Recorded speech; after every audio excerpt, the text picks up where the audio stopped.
Mr. Pujari, the chairperson, CERC, Mr. Barry Gardner, Member of Parliament, other dignitaries of the dais, friends, ladies and gentlemen. We are in the midst of a huge transition. Some of the transition has happened, some of the transition is yet to happen. In a sense, even though the challenge looked huge, I would say that the easier part of the transition has happened. The easier part of the transition was actually physical. That was connecting every village, giving access to every house. The physical part of the transition actually started after our government came to power, when we decided that we will no longer be a country which is power deficit. We will establish sufficient capacity to meet our requirements. We've done that. In the past about 5 years or so, we would have added almost about 125,000 megawatts of generation capacity. So now our established capacity is 368 gigawatts, which is double of our peak demand. That was the physical part of it. The physical part of it was uniting the whole country into one grid. That also we could accomplish. The last portion was Kargil, Dras and Leh. That also we did. Connecting every village is a challenge, but connecting every house a challenge. But these are all physical challenges. In a sense, they are easier to deal with. They involve setting up networks, they involve transportation, they involve setting up systems. Right. The difficult part is now. Now we are engaged in another transition. And that transition has 2 or 3 aspects. One aspect is that we want to transition to a system where the emissions come down radically. Now that is something which is a target which we have set for ourselves. That is beyond the targets which we have undertaken under COP21. When we said that we will bring down our emissions to by about 33% from 2005 levels by 2030. Or when we said that by 2030, 40% of our capacity will come from renewables. We are beyond that. We are beyond that because if you are talking about a target of 40% of our generation capacity coming from renewables, we are already there. I mean, let alone 2030, we are near there. I mean, we have established about 86 gigawatts of capacity, renewable energy capacity, minus hydro.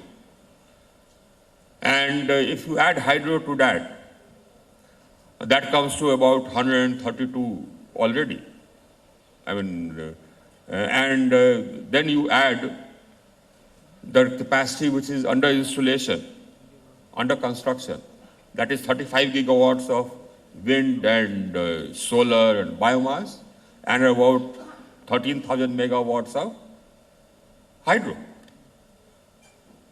That is 13 gigawatts of hydro. That makes it 48 gigawatts under installation. 131 gigawatts already installed. That already makes it 131 plus 48, 180, or 175, 180 gigawatts. So we are already above 40% if you add all this. If you add the quantity under installation and if you add the hydro, we are already over 40%. We have reached the target which we had set for ourselves by 2030. But we are not satisfied with that. That's why our Prime Minister said that our next target is 450 gigawatts of renewable energy capacity. These are targets which, as I said, we've set for ourselves. And we've set these targets for ourselves because we believe that we need to leave behind the world a better place to live in than we found it.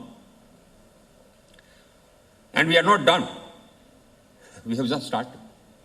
We have a huge quantity of rooftops to electrify, to put on solar. We have all the irrigation, the irrigation systems to put on solar, for which we have launched a scheme, the Kusum scheme. In the first part of the Kusum scheme, we have set a target for ourselves of 2.75 million pumps to be solarized. That's the first part of it, to be done in another about 2-3 years. But I think the scheme itself will result in almost the entire irrigation system, the pump irrigation system for farmers becoming solarized. So we are adding a lot of distributed generation as well. Now, if you add up all that, I think even the target of 450 gigawatts is something which we will be able to achieve maybe by 2030. I think we should be able to achieve that. When you add this much when you have added so many consumers, then it's just not possible for you to physically do meter reading and then physically serve him the bill and physically disconnect if he does not pay. You have to go to the machines, you have to go to technology, you have to go digital. When you have such a huge grid in which you are injecting so much of renewables, you have to have systems for balancing. You have to have storage, you have to have ancillary services. Otherwise, you won't be able to balance it.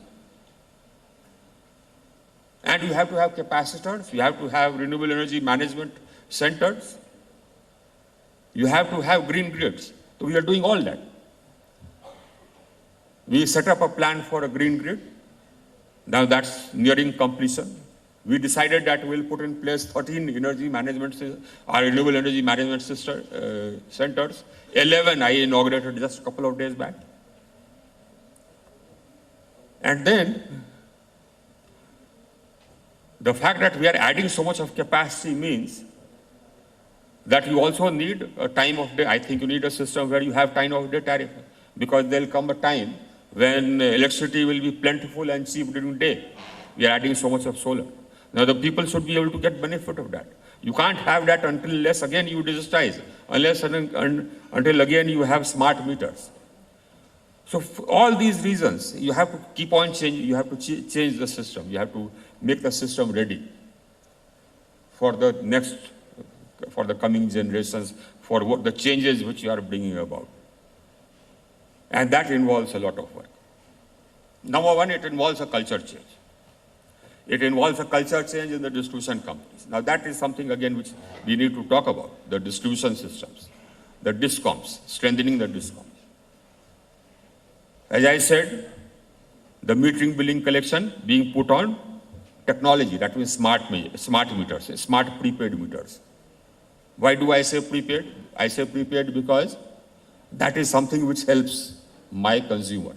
He can pay as and when he is able, and he can recharge with whatever quantity of money he has at that point of time.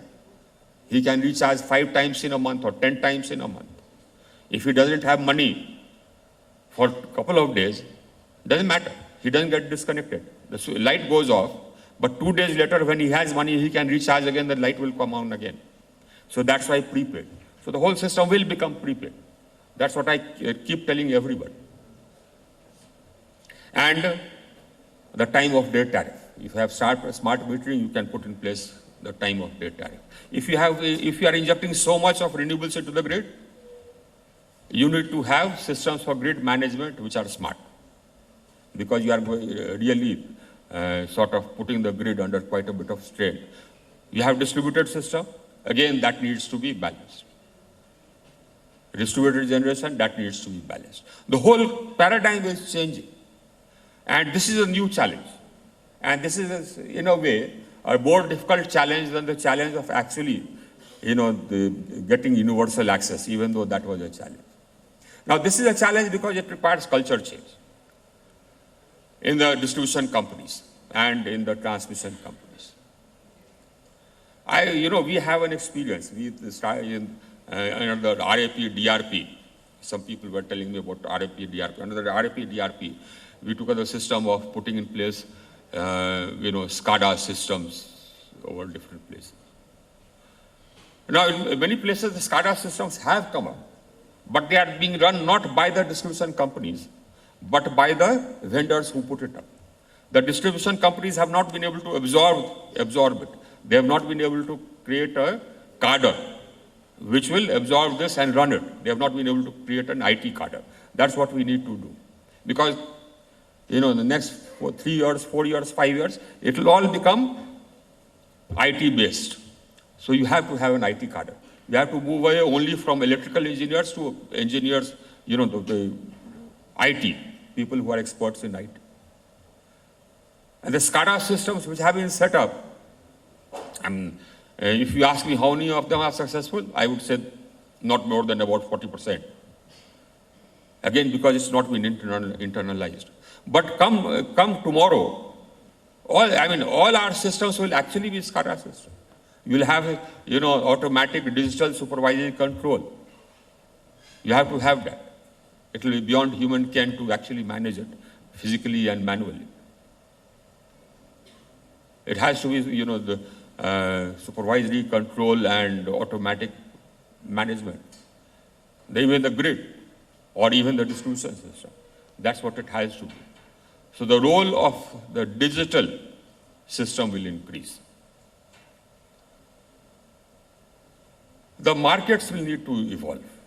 As I said, we need to have ancillary services. The CRC has circulated a paper on ancillary services. You need to have ancillary services because you need balancing. And, for a balance, you need storage. You will need battery storage for instantaneous, introduction of power when required. You need pumped hydro. We already have some pumped hydro. We are adding more so that can kick in. You need reserves, capacity reserves in hydro, so that later on they can take up the slack.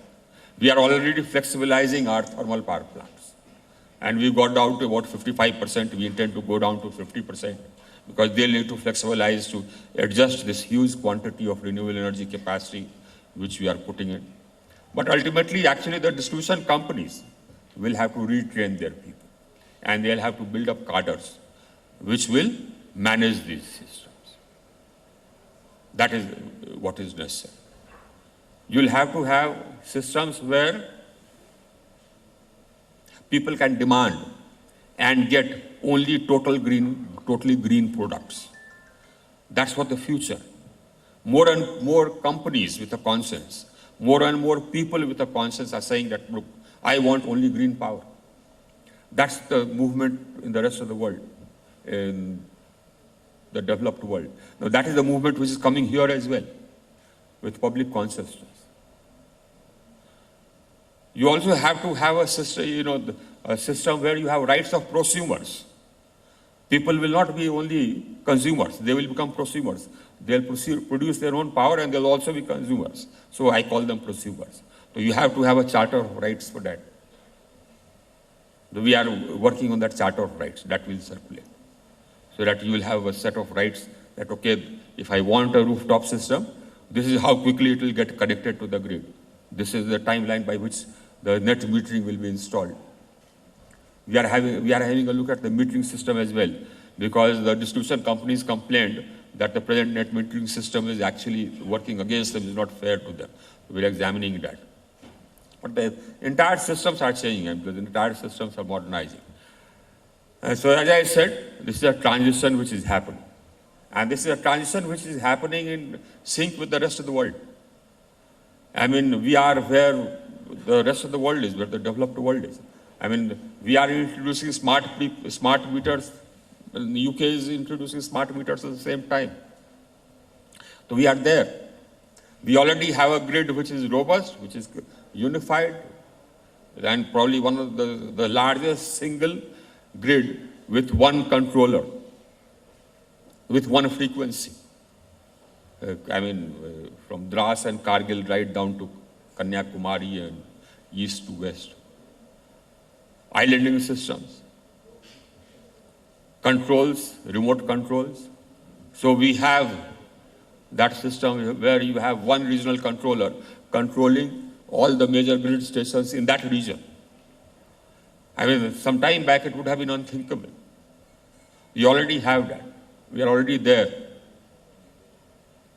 And the systems which are lagging behind in some areas, now those are the areas which we have to modernize. Those are the areas which we have to intervene in and modernize. That is our mission.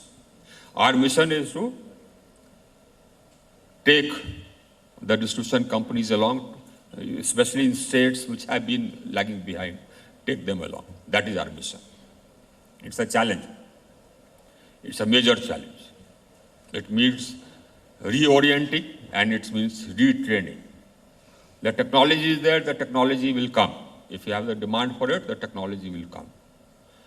But it's the reorientation and the retraining which is the challenge before us.